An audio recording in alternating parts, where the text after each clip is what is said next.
Welcome. And on behalf of the Clinical and Translational Science Collaborative of Cleveland, we thank you for joining us for our Women's History Month celebration. This month, we'll sit down with 4 leading ladies at each of our hospital affiliate institutions to learn about their journey to leadership, how they elevate research as a priority at their institution, and ways they personally and professionally infuse principles and values of diversity, equity, inclusion, and accessibility. Before we begin, we'd like to share a bit about the CTSC.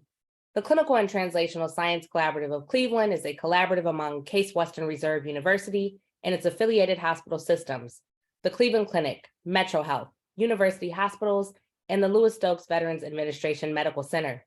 We aspire to be a catalyst for high-quality clinical and translational research, both locally and nationally, by changing the culture and environment of biomedical research, sharing resources and expertise, and streamlining the research process to move translational research from bench to bedside and to the community. Today, we celebrate and meet Jill Dietrich Mellon, Executive Director and CEO of the VA Northeast Ohio Healthcare System. Hi, everyone. Let's learn a little bit about Jill. Jill became the Veterans Administration Northeast Ohio Healthcare System Executive Director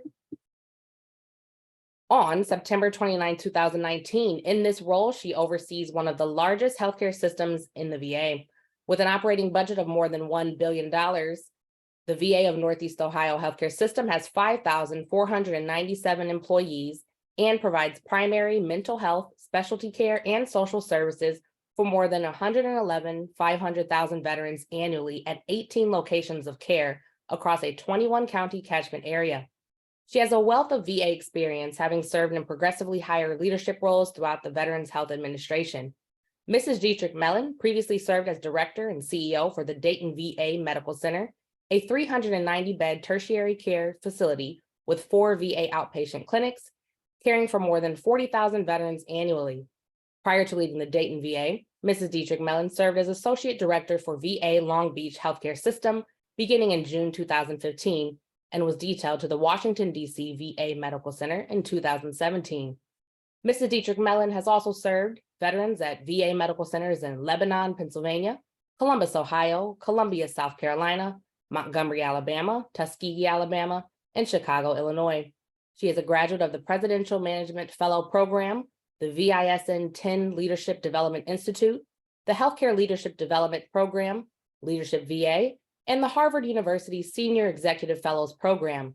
She is a fellow of the American College of Healthcare Executives and is a board-certified healthcare management professional. Jill, thank you so much for being with us. Women's History Month. This is wonderful. Absolutely. It's my pleasure. So tell us a little bit about the beginning. How did you end up becoming who you are today? What did you want to be when you grew up?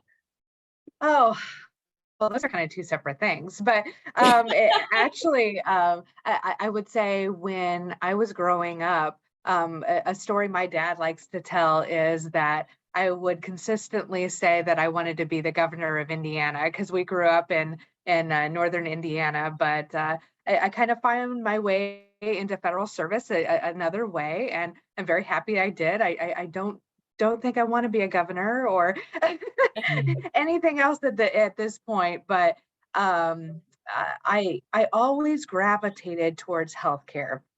My mom was a nurse, and I didn't like needles, so I knew that I didn't want to be a nurse. I probably didn't want to be a doctor, but I wanted to figure out a way to get into healthcare. And I also gravitated towards law in general. I'd like to prove my point. And so I decided to go ahead and get a JD, or Juris Doctor, go be a lawyer. And when I was at Case Western, actually, I decided that I really liked the admin side of things. So I went ahead and after talking with some counselors and some individuals at the law school, I went ahead and added on an MBA. So I graduated with a joint JD MBA in healthcare. Excellent. You've had numerous progressive leadership roles throughout the Veterans Health Administration. What was the first role that set you on this trajectory to where you are now, and how did you get there? Yeah, I would say really my whole career was set up as the trajectory. if I had to pick one role where I think it really set me on a path for leadership, it was in Columbia, South Carolina. So I went down there as the executive assistant to the director, which I know kind of sounds like a secretary if you're not in the government, but basically it's a senior level health system specialist that reported to the CEO there. At that time, there was a lot going on. We actually had a crisis in GI care at the time, and I had the opportunity to not only act as an assistant director for a period of time and get some leadership under my belt, get some service chiefs experience under my belt. I was able to help direct the medical center in the right direction with regard to not only access for GI, but accessing community care for veterans as well too. So that led into an opportunity in both Tuskegee and Montgomery, Alabama, where I was able to act as an associate director, which is basically like a COO there for 3 months in a different facility and help them out with some issues that they were having as well too. So after that, my VISN director, which is basically a region director, said, if you don't go apply for other jobs in leadership at this time, people are going to forget about the contributions you made. So, just that little urging gave me the passion to go ahead and say, you know what, I am ready. Like I need to go ahead and apply. So I started applying for these jobs and ended up getting both a job in Chicago and also Spokane, Washington, but I decided to take the job in Chicago as the assistant director, and it really just paved the way for my leadership journey the rest of the time. So I'm hearing the first nugget of our talk: apply, apply, apply. Yes, absolutely. Be an advocate for yourself. How would you describe your leadership style and why it works? I would say I have a very collaborative leadership style. I'm always looking into the future and trying to anticipate what our needs are and how we get there. So one of the biggest things that I've learned throughout my career is that even though I have a JD, I have an MBA, I'm leading a hospital, I am almost never the subject matter expert at the table. I rely on everybody else. I rely on hiring good people and value their perspective and make sure that they are heard so that we get to the best result. And that's really my leadership style. I've done a lot of work here since I've been here in Cleveland. Beforehand, I would say that some of my leaders were more siloed and just focused on the areas under them and really weren't talking with the other leaders about different perspectives, different things that they could do, but more relying on themselves just to focus on their own areas. I've been very mindful since I've been here to bring all of my leaders together to make sure that we're at least having a weekly meeting to talk about action items that we're tracking and that we are able to talk about sensitive issues in a leader's area without that leader feeling like we might be ganging up on them. The whole purpose of being able to talk about your issues and talk about your priorities is not only so that we know what's going on, but that you might actually get some good opinions from other people that aren't necessarily in your area that are going to help refine your priorities and maybe your actions and just make this medical center better. So I'm constantly looking at that continuous improvement aspect through that collaboration, and it really starts with bringing everybody to the table. I love that. So collaboration, really just being that team player. And how do you see that influencing what your vision of the future of healthcare is? The future of healthcare. I honestly, I mentioned continuous improvement. So regardless of what happens with the future of healthcare, it's always going to be important to make sure that you are better than you were yesterday. So that's what we need to build on. And we constantly need to encourage individuals to speak up when they have issues. So if we have frontline staff that are experiencing something at their level, like I don't want them to be able to keep that there. I want them to elevate that. And also, if they have an idea of how to change that and they're able to, rewire their work there to make that better for our veteran, our patient, I want them to be able to do that. So my focus is really just making sure that our employees have a voice, that they're able to act on that, and that we continue to create better and better experiences for our veterans. Absolutely. And when we think about creating those better experiences for our veteran community and how that is a special population that's underserved by the biomedical research enterprise, how does the VA do that well? How does the VA incorporate veterans into research and ensure that that their experiences are informing best practices in healthcare? Yeah, I would just say that um, veterans are a special population. We have a lot of research that is very important to our veterans' well-being, and VA funds intramural research grants to specifically target the diseases and conditions that heavily impact veterans. I'm trying to think, for example, the recent application cycle for our rehabilitation R&D places special emphasis on areas such as prosthetic and other assistive technology needs of women veterans. We have exoskeleton research for veterans with stroke or traumatic brain injury, suicide prevention interventions. Also, especially in the past few years, the impact of COVID-19 on the physical, sensory, cognitive, and psychosocial function of veterans. We also focus on health disparities and conditions that impact underserved veterans, including racial and ethnic minorities, of course, veterans with disabilities and LGBTQ plus veterans. Well, we love to hear that, as we are, the Clinical and Translational Science Collaborative, and patient involvement is a critical feature of all stages of translation. What opportunities do you see to help increase patient involvement or community outreach and engagement for our veteran community? How can we ensure that they are really involved in all the stages of research?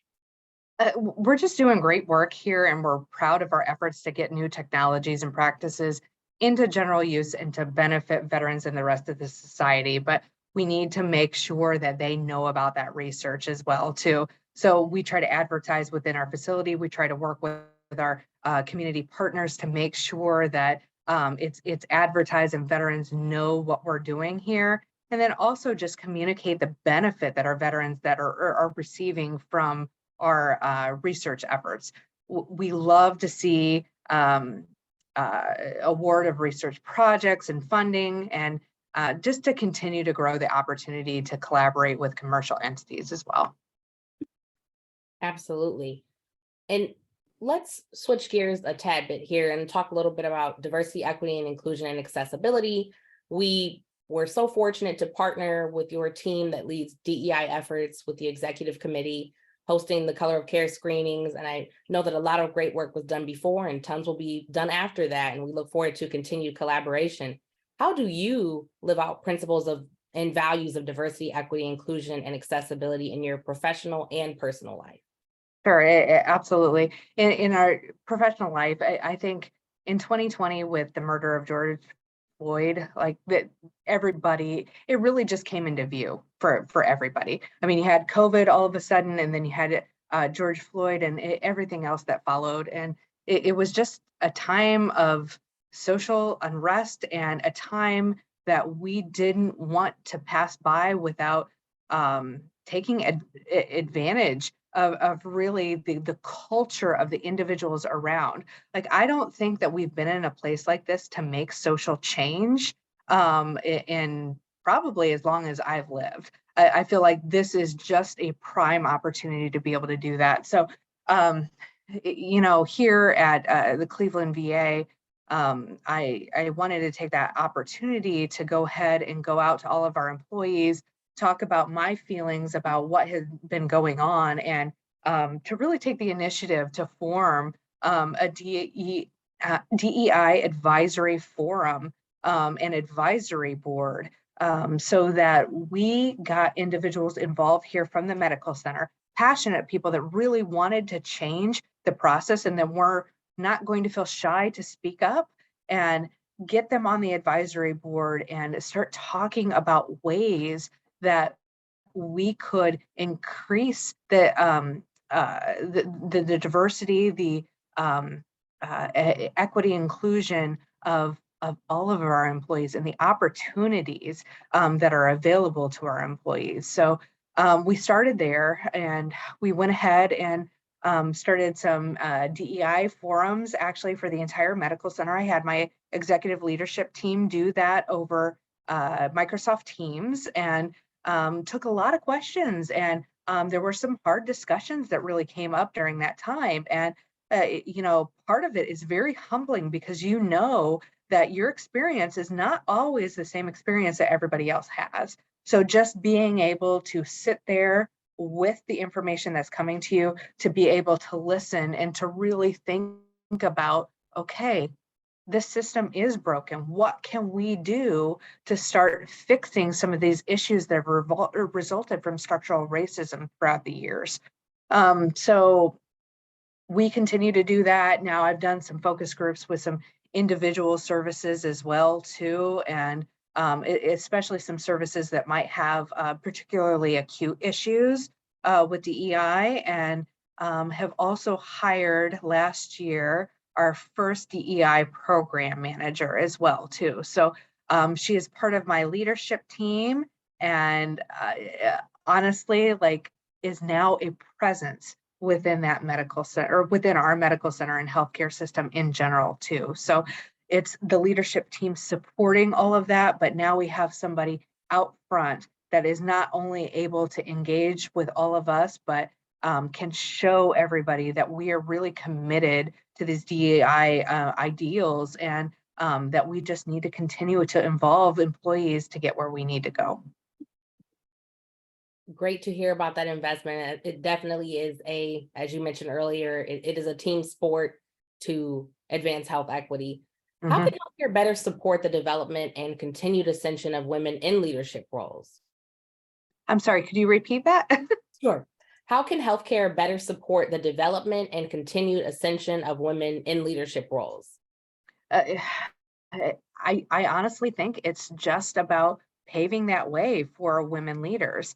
And it's multifactorial. I mean, you've got to make sure that you are educating people that there's these opportunities available, and encouraging individuals to go into those opportunities. But you also have to have a strong line of women mentors, and even men that are going to help out women, to be able to continue to encourage and to pave the way for those individuals to become successful. So I wouldn't say this is necessarily a healthcare thing, but we all do work for healthcare, so I'm sure we're talking about it. But it's simpler than that to me. It is making sure that you are valuing women leaders, and growing, aspiring leaders, and that you're giving them the education and resources that they need to better themselves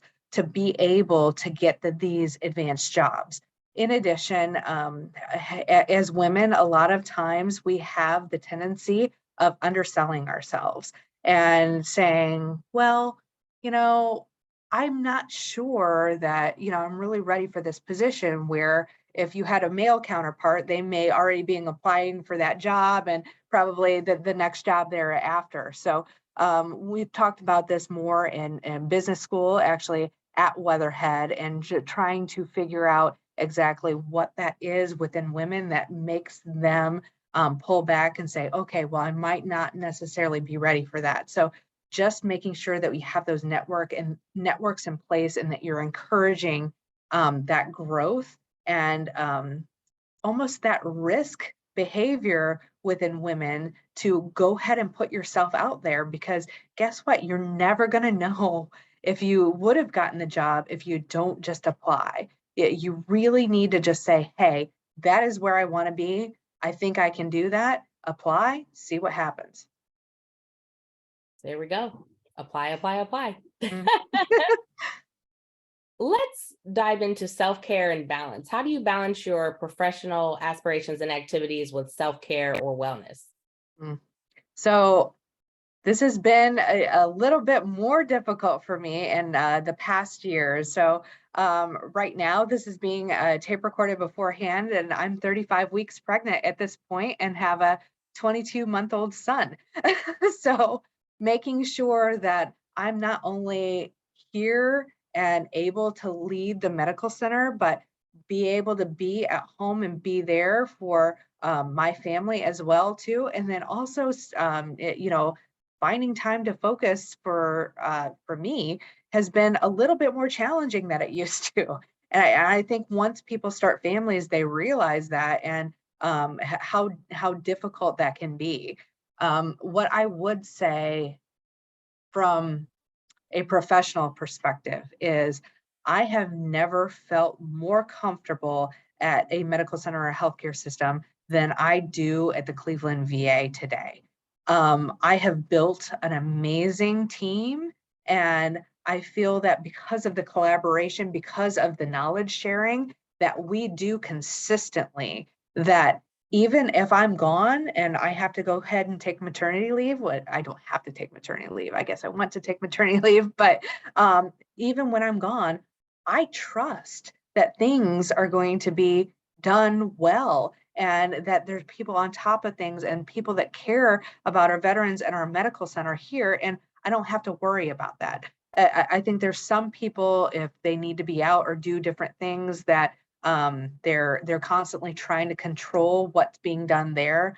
I feel very comfortable in being able to take the necessary time to take care of myself, to take care of my baby, to bond with my family, because of the quality of individuals and just the passion that they have shown for taking care of our veterans here. So my advice would really be is you need to build a good team and be able to trust your people so that this job does not run you ragged, that you are not 24/7 and never being able to take a break. If you aren't able to do that, then you're doing a huge disservice for yourself. You're going to run yourself down, and at some point, you may feel like you want to walk out because it's just absolutely too much. So I have focused greatly on building that team and trusting that team. And then at home, I have a lot to do at home as well too, but working with your partner, working with individuals around that can support you so that it is not just about family, family, family all the time. If you want to go ahead and do yoga, if you want to do something like a meditation, something that is pleasing to you and that's going to relax you, you're going to be a better person because of that. So need to make sure that you have that support around you, that they can take care of the kids and you can walk away and take care of yourself. I almost feel like you were talking to me there. Well, What? hopefully it helped. Yes, definitely. Advice that is applicable to so many things. What would you like your legacy to look like?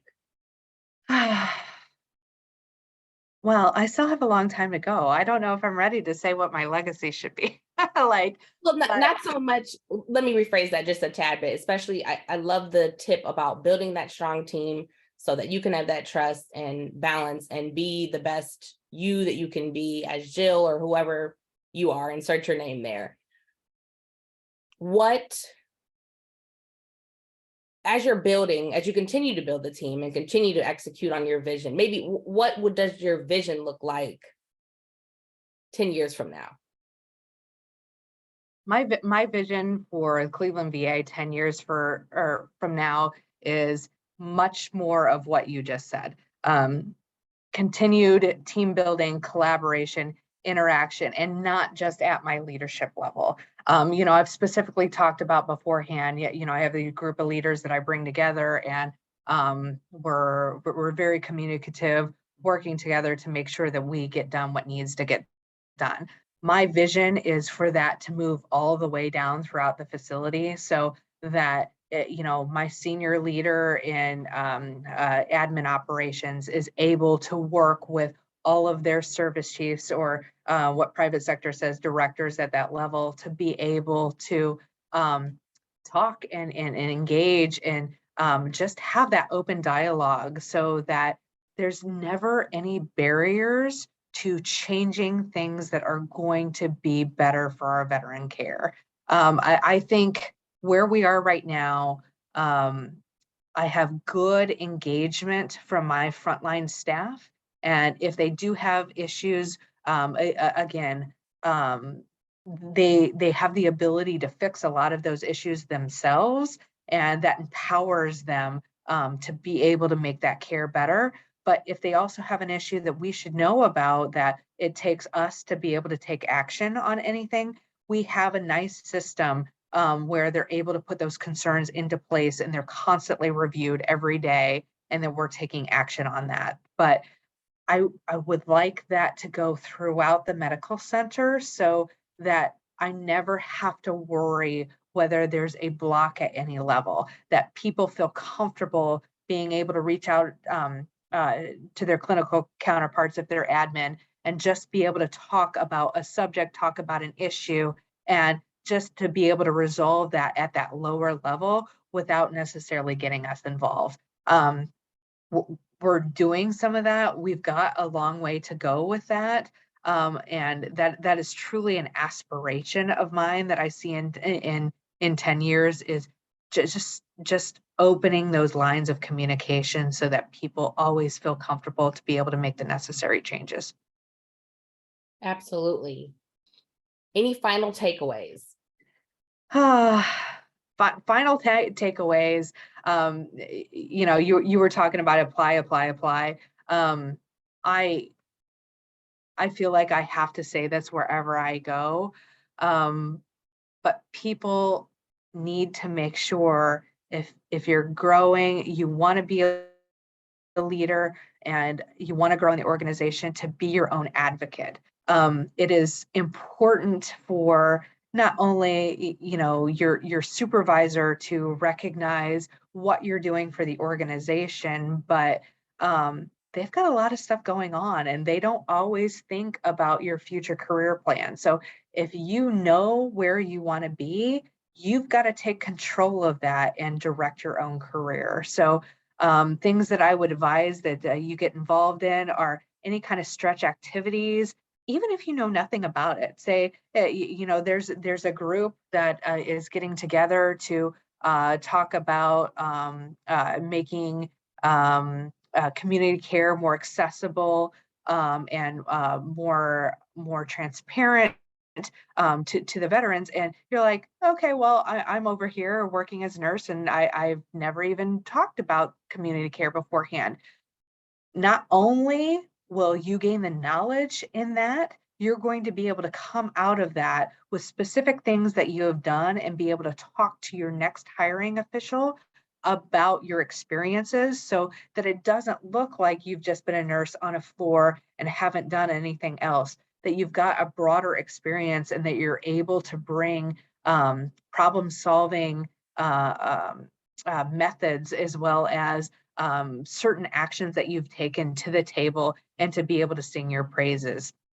It's very, very important to not only do those stretch assignments, but to also make those connections in those stretch assignments for individuals to be able to promote your career. So when you are interviewing, like, you can speak to other people and say, okay, these are references, and they can talk about the awesome work that I've done on this, so that it is more likely when you apply for a job that you actually do get that job too. So I advise everybody to really look 5-10 years out and go, where do I want to be, and how do I get there? Perfect. Thank you so much, Jill. This has been an absolute joy on this Friday afternoon. And by the time this is premiered on YouTube, you will have had your beautiful child. So congratulations. Thank you. And what is next for us with the CTSC? Let's see, what can you do today? We always like to end with this. Schedule a ready consultation at spark.case.edu. That's research, equity, accessibility, diversity, and inclusion. You can sign up to attend future programming and join our listserv. There will be other talks for Women's History Month, and we even have 3 educational programming tracks that you can also check out on our website and review some of the CTSC DEIA resources. Thank you so much for joining us. You can visit our website at case.edu/medicine/CTSC. Follow us on Twitter. We're on LinkedIn too. We love to connect. And thank you so much again, Jill. This has been wonderful. Have a good afternoon, everyone. Thank you so much for having me. Take care, everyone.